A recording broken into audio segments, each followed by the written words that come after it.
Alright, in this tutorial we're going to cover all the aspects of fluttering. Perfect flutters, extended flutters, and sustained fluttering. First up is the perfect flutter. There are some ledges in the game that are just a little bit out of reach with the normal jump and flutter. However, you can in fact make it up there.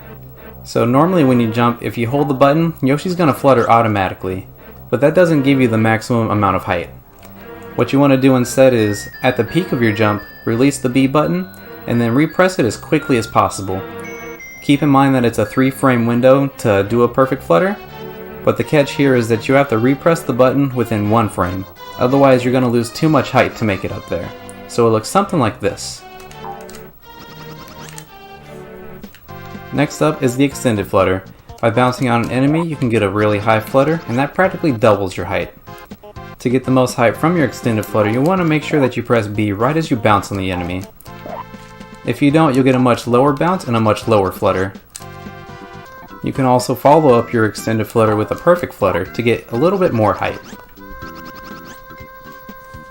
An example of the extended flutter is right here in 1-1.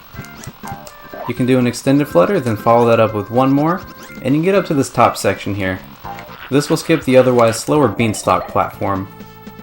Last but not least is sustained fluttering. Flutters can be chained together indefinitely to maintain height and also to cross large gaps. This can be seen in the infamous 5-4 skip. You have a 9-frame window to reflutter, but just like with the perfect flutter, you have to release and repress the button within 1 frame. There's also a few different visual cues that you can use, such as Yoshi's eyes, his hands, or his feet. You can also use the audio of a flutter ending to know when to reflutter.